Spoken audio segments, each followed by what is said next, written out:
गणपती बाप्पा मोरया, मंगलमूर्ती मोरया. नमस्कार, मी नितीन मोरे, मराठी धमालमध्ये तुमच्या सगळ्यांचं स्वागत करतो. आपल्या स्टार प्लसच्या घरी बाप्पाचं आगमन झाल्याने त्याच निमित्ताने अभिजित आणि तेजस्विनी माझ्यासोबत आहेत. कसं आहेत दोघे? मी आनंदात आहे. तेजस्विनी कशी आहे तिला विचार. तेजस्विनी मजेत आहे. आम्ही कारण तिला खूप छळत असतो सेटवर, म्हणून विचार. बरं, सेटचा तो विषय काढला. आम्हाला अशी उडतुडती खबर आली की एक डान्स परफॉर्मन्स झाला दोघांचा. आमचं होय, आम्हाला अशी उडतुडती खबर आली आहे. हो, माहिती नाही बाबा. झाला नाही, असं काही नाही. पण बाप्पाच्या अशी वाटली तू नाचायला लावतोस की काय म्हणून घाबरून नाही, कारण त्याच्या पाठीमागे आम्हाला कळलं की थोडंफार गणला आहे तो डान्स. असं कारण मी काय, आम्हाला गणपतीच्या या उत्सवामध्ये डान्स करायला प्रत्येक कलाकारांना आम्हाला इच्छा असते, आनंदही असतो. फक्त होतं काय, संबडी लाईक मी जो काही डान्सर नाहीये फार. आता कसं तुझ्या अंगात लय आहे, तर हा म्हणजे एखादी स्टेप सांगितल्यावर तू पटकन पिकअप करतोस, ही उत्तम नर्तिका आहे. मला असं होतं, मला वेळ लागतो. आणि ना जेवढ्या गडबडीत इथे सगळे डान्सर्स इतके अप्रतिम नाचत असताना ज्या गडबडीत आम्ही नाचतो ना, तर ते अर्थात एखाद दुसरे इकडे तिकडे होतच, ते डाव्याऐवजी उजवा पाय वगैरे. ते दरवर्षीचा ती कंटिन्युटी मी ठेवलेली आहे. सो यंदा पण एक बारीक छोटंसं झालं, पण ती मनाला चुटपुट लागते की एवढे कोरिओग्राफर्स, डान्सर्स, आपली सहकलाकार हे खूप मेहनत करतात. बरोबर, मला थोडंसं असं वाटतं यार आपल्याला जरा जमायला पाहिजे. हा, मी सांगेन एक तर ह्या वर्षीचं म्हणजे तू स्टाईल बघशील तर तुला कळेल की का एवढं असं काही इझी नव्हतं. त्याला खूप क्लासिकल टच होता. म्हणजे मला नंतर विचार आला की एवढं बरंच क्लासिकल होता. आणि सेकंड म्हणजे ह्याने मेहनत दिली. एक तर आमचे सतत काहीतरी महा एपिसोड किंवा आमचं खूप हेक्टिक चालू आहे हा महिना. त्यात वेळ काढून याने ते करावं आणि याची ती डेडिकेशन मला आवडली. झालं अजून बेटर करू शकतो. त्याने मला मेसेज केला, मला खूप म्हणजे एवढं तू डेडिकेशन दाखवतोय, मला वाटतं तो डान्स छानच दिसला. हे सगळं स्टार प्रवाहाच्या प्रेक्षकांसाठी जे आपल्याला एवढं प्रेम करतात, तर एखादी गोष्ट जमू न जमू मला वाटतं आपल्यापासून पूर्ण प्रयत्न करावा. पण काय प्रॉमिस यू, पुढच्या गणपतीला जेव्हा तू इंटरव्ह्यू घेत असतो तेव्हा मी आनंद, अरे कमाल झाला डान्स असं सांगेन. नक्की असं होईलच. बरं, आपण बाप्पाच्या गप्पांना सुरुवात करूया. काय सांगाल दोघं? बाप्पा आपल्या घरी येतो तेव्हा खरंच खूप एक्साइटमेंट असते. काय सांगाल, ती फिलिंग कशी असते? हे बघ, बाकी कुठल्याही देवतेचं आपल्याला ना एक पालक काही कडक असतात, त्यांचं एक दडपण असतं. अरे बापरे, या काकांना जाऊन कसं सांगू की मी नापास झालो. बाप्पा ही अशी देवता आहे ना की ज्याच्यापाशी तुम्ही मनातलं सगळं बोलू शकता. मला सांग, बाप्पाशिवाय असे कुठल्या देवतेची आपण वेगवेगळी रूपं पाहिले की पहुडलेला बाप्पा, पुस्तक वाचणारा बाप्पा, चष्मा लावलेला बाप्पा, नटराजाच्या स्वरूपातला बाप्पा. सो हे म्हणजे आपल्या काय म्हणू, आपल्या मित्राचं रूप आहे, आपल्या आईबापांचं रूप आहे. इतकं सुंदर देवता आपल्याला, इतकी मित्र म्हणून जेव्हा ज्याला बघता येतं आपल्याला, तर मला असं वाटतं की तुम्हाला प्रेरणा देत असते, पॉझिटिव्हिटी देत असते आयुष्यामध्ये. त्यामुळे एक बाप्पासारखी देवता आपल्या आयुष्यामध्ये असल्यानंतर आपल्याला एक सतत भावना असते की आपल्यावर सतत कुणीतरी लक्ष ठेवून, कृपा ठेवून. त्यामुळे आपलं पाऊल जरी इकडे तिकडे पडलं तरी कुणीतरी सांभाळून गेला आहे. त्यामुळे त्याचा उत्सव, गणेश उत्सव म्हणजे किती आनंद असावा. सो लहानपणीपासून त्याचं महत्व प्रत्येक वर्षी वाढतच जाते माझ्या.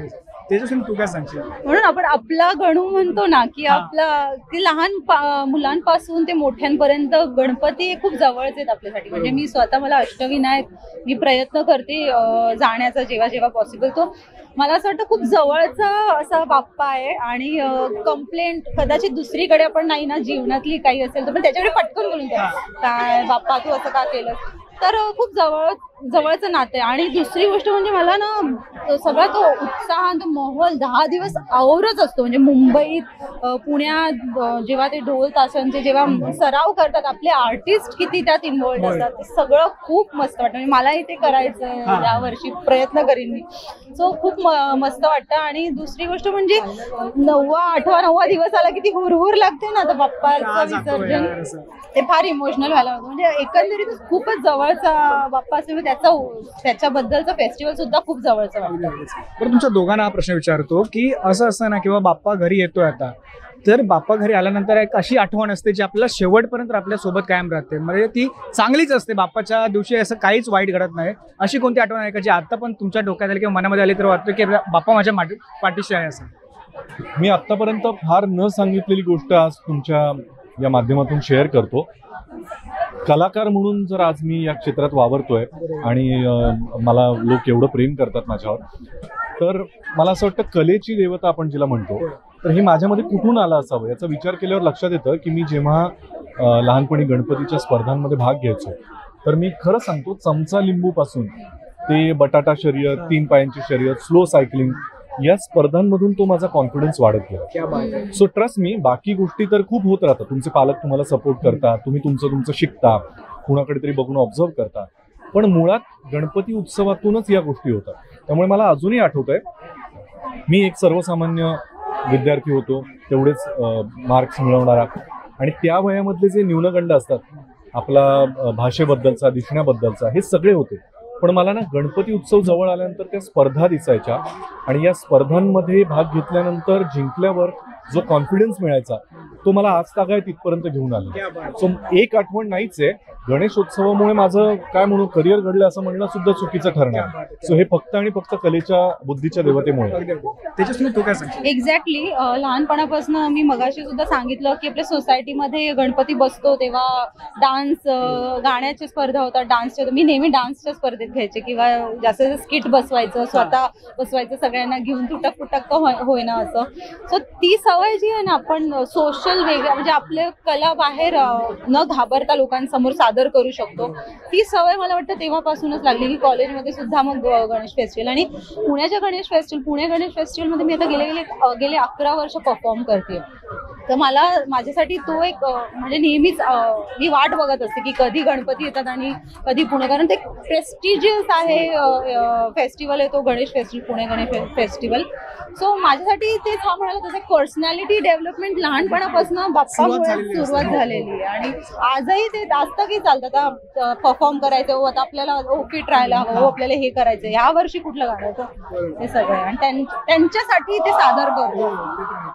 जाता शेवटचा प्रश्न तुम्हाला विचारतो, जर बाप्पाला थँक्यू बोलायचं असेल तर कोणत्या गोष्टीसाठी बोलायला, जर त्याला सॉरी बोलायचं आहे, बाप्पा सॉरी, तर काय असेल ते? त्याने आयुष्यभर जो काही आशीर्वाद, कृपाशीर्वाद ठेवलाय आमच्यावर, त्यासाठी थँक्यू काय म्हणायचं रे, आपलाच बाप्पा आहे, त्याला माहिती आहे सगळं. आणि सॉरी याच्यासाठी की तो वेळोवेळी आपल्याला काही सायन्स दाखवत असतो, अनेकदा आपल्याला आधीच कल्पना देतो की बरोबर नाही आहे, आणि तरी आपण त्या गोष्टी करतो बारीकशा. तो आपला मनुष्य स्वभाव आहे म्हणता येईल. त्यासाठी जरा माफ करा, पुढच्या वेळेला नक्कीच सुधारू. थँक्यू यासाठी की माझी फॅमिली किंवा दोन्ही प्रोफेशनल लाईफ, पर्सनल लाईफ खूप सध्या बॅलन्स नसलं तरी थँक्यू त्यांना, पण आहे तर आणखीनच. आणि सॉरी ह्यासाठी म्हणेन की कदाचित त्यांनी जी लाईफ एवढी बिझी करून दिली त्यात कदाचित वेळ नाही काढू शकत त्यांच्यासाठी, ज्याचं मला सतत हुरहुर असते. मी म्हटलं तसं अष्टविनायकला जायचं मला वेळ नाही मिळते, पण त्यांनी ऐकलंय ना, तू मनात आणलं बरोबर ते घडून आलं. तेच झालं माझं असं की मला ट्रस्ट मी आत्ताचा अनुभव सांगतो. अगेन मी फार देवधर्म करणारा माणूस नाहीये. आत्ता रिसेंटली असं झालं, म्हणजे मी देवळातही रांगेत उभं राहत नाही, असं लांबून नमस्कार करतो आणि निघून जातो. या वेळेला असंच झालं, मला कुणीतरी एक देवस्थानाचे आमचे मित्र आहेत, त्यांचा फोन आला, काय बरेच दिवस झाले आला नाहीत वगैरे. म्हणलं हो आता काय, आणि मी बोलायचं म्हणून बोलून गेलो की बाप्पा बघतोच आहे ना, तो घेईल बोलून. आणि मी खरं सांगतो, पुढच्या 4 दिवसात मला सासूबाई म्हणाल्या की अरे सिद्धिविनायकाला मला जायचंय, तर तू जरा प्लीज. पुढच्या 4 दिवसात मी सिद्धिविनायकाच्या समोर उभा होतो, आणि याचं कारण बिरण लॉजिक मला काही माहिती नाही, पण हे खरं आहे. आणि माझ्या आयुष्यात हे अनेकदा झालं. मला रिसेंटली सिद्धिविनायक सेम झालं. मी आपला प्रमोशनला त्या दिवशी सगळी टीम जात होती, माझा टाइम चुकत होता, फक्त ते सगळे 7ला जाणार होते, मला जमत नव्हतं काहीतरी. म्हणलं नाही जमत आहे, पण मनात इच्छा होती. त्यांचा वेळ चेंज झाला आपोआप. 12 वाजता आलं, बरं गाडी नव्हती, ते गाडी घेऊन आले घरापर्यंत आणि जाऊन प्रॉपर हे मलाही आता असं बोलायला गेलं तर बाप्पाच करून घेतो आपल्याकडून. त्यामुळे मला असं वाटतं आपण चांगलं कर्म करत राहणं एवढंच आपल्या हातात आहे, बाकी तो बघतोच आहे, तो आपल्या हातून घडून गेलो. बरं, खरंच खूप भारी वाटत तुमच्यासोबत गप्पा मारताना.